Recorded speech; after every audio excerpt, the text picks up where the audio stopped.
Hello everyone, good morning, welcome to another new vlog. আপনাদের সবাইকে আমার চ্যানেল ভিউয়ার্স ফ্যাশনে স্বাগত জানিয়ে আবার একটা নতুন ভ্লগ শুরু করছি। সকালবেলা ঘুম থেকে উঠে এখন আমি উষ্ণ গরম জলে একটু লেবু চিপে দেবো। তো ইদানিং আমি এই লেবু জলটা খাওয়া ছেড়ে দিয়েছি, তার কারণ সকালবেলা না খালি পেটে এই লেবু জলটা খেলে আমার একটু অ্যাসিডিটি হয়ে যাচ্ছে। তবে মা আর হাজব্যান্ড কিন্তু এনারা এখনও খাচ্ছেন, তো হাজব্যান্ডকে আমি বানিয়ে দিচ্ছি। তবে অনেকে আবার কি করে, এই উষ্ণ গরম জলের সাথে লেবুর সাথে একটু মধুও নেয়। তবে আমরা কিন্তু মধুটা অ্যাভয়েড করি, শুধু লেবু জলটাই খাই। তো আমার কেন জানি না এটা স্যুট করছে না, তাই আমি কিন্তু এখন আর খাই না। আর এই কাচের সিপার বোতলটা কিন্তু আমি লেবু জল খাওয়ার জন্যই নিয়েছিলাম, কিন্তু দুর্ভাগ্যবশত এখন আর লেবু জল খাওয়া হচ্ছে না।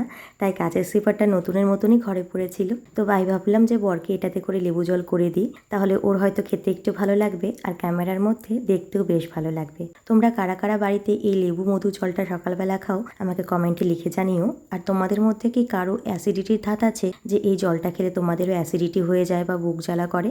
যদি থেকে থাকে তার উপসর্গ কী বা তোমরা কীভাবে এটা হ্যান্ডেল করছো আমাকে একটু লিখে জানিও প্লিজ। আর যারা আমার নতুন দর্শক রয়েছে তাদের সকলের উদ্দেশ্যে বলছি, আমি কিন্তু আমার চ্যানেলে হোম মেকিং টিপস থেকে শুরু করে আমার ডেইলি লাইফস্টাইল, তার সাথে কিন্তু আমি আমার টুকটাক জানা মেকআপের কাজ থেকে শুরু করে বিভিন্ন ড্রেস আপ আইডিয়া থেকে শুরু করে বেবি কেয়ার সমস্ত কিছু আমি আপলোড করি। তো তোমরা কিন্তু সেই ভিডিওগুলো যদি দেখতে চাও আর আমার চ্যানেলের কন্টেন্ট যদি তোমাদের অলরেডি ভালো লেগে থাকে, তাহলে অবশ্যই আমার চ্যানেলটা সাবস্ক্রাইব করে দিও আর পাশে থাকা বেল আইকনটা অবশ্যই হিট করে দিও, যাতে নোটিফিকেশনগুলো সবার প্রথমে তোমাদের ফোনেই পৌঁছে যায়। আর তোমরা যদি অলরেডি সেই কাজটা করে থেকে থাকো তাহলে তোমাদের সবাইকে অসংখ্য ধন্যবাদ। সকালবেলা ঘুম থেকে উঠে মুখ ধুয়ে নিজে রেডি হয়ে ছেলেকে ঘুম থেকে তোলা, তারপরে ছেলেকে ব্রেকফাস্ট করানো, এই পর্যন্ত কিন্তু আমার কোনো কিছুই শ্যুট করা হয় না। কারণ এই টাইমটা একদম আমি আমার মধ্যে রাখতেই পছন্দ করি, কারণ এই সময়টা একটু ধীরে ধীরে একটু ফোনটাকে অ্যাভয়েড করে চললেই আমার মনে হয় ভালো হয়। আর তারপর থেকে যখন ছেলেকে ব্রেকফাস্ট করানো হয়ে যায়, তখন কিন্তু ছেলের টিফিন আমি কী কী রেডি করছি, তারপর বরেরকে কী কী খাবার দিচ্ছি, বা দুপুরের রান্না কোনো দিন করলে কী রান্না করছি সেগুলো আমি শ্যুট করা সাধারণত পছন্দ করি। কিন্তু ঘুম থেকে সকালবেলা উঠেই কিন্তু ক্যামেরায় আমার নিজের জীবনধারাটাকে বন্দি করে রাখতে আমার একদম ভালো লাগে না। তবে হ্যাঁ, অনেকের কিন্তু দেখি ব্লগ যারা কিন্তু সকালে ঘুম থেকে ওঠা পর্যন্ত রাতে শুতে যাওয়া পর্যন্ত সমস্তটাই শ্যুট করে। তবে আমার ক্ষেত্রে না মনে হয় এই টাইমটা একটু নিজের জন্য গোপনে রাখাই ভালো, মানে নিজের মতো করে কাটাও। আর তারপরে যখন তুমি নিজেকে টাইম দেওয়ার পর রেডি হয়ে যাবে, তখন সেটা তুমি দেশ দুনিয়ার সমস্ত মানুষদের সাথে শেয়ার করে নিতে পারো। এটা কিন্তু একান্ত আমার ব্যক্তিগত মতামত, তোমাদের অনেকের ভালো লাগতে পারে, আবার অনেকের কিন্তু ভালো নাও লাগতে পারে। এখন আমি সকালে ছেলেকে একটু ব্রেড টোস্ট করে টিফিনে পাঠাবো।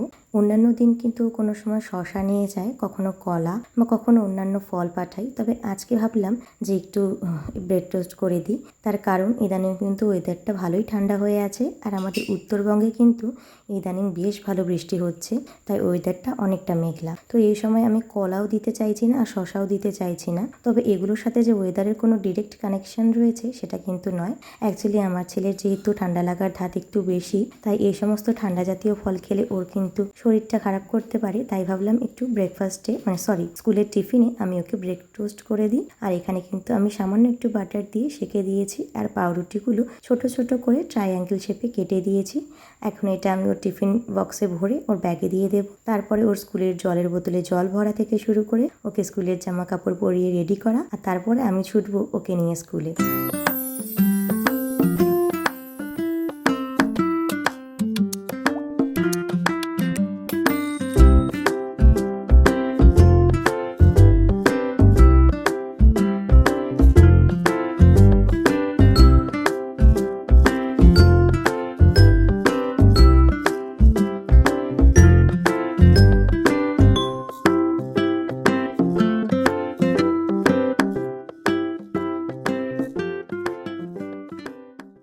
আজকে কিন্তু দুপুরের কোনো রান্না আমি করিনি, মাই করেছেন।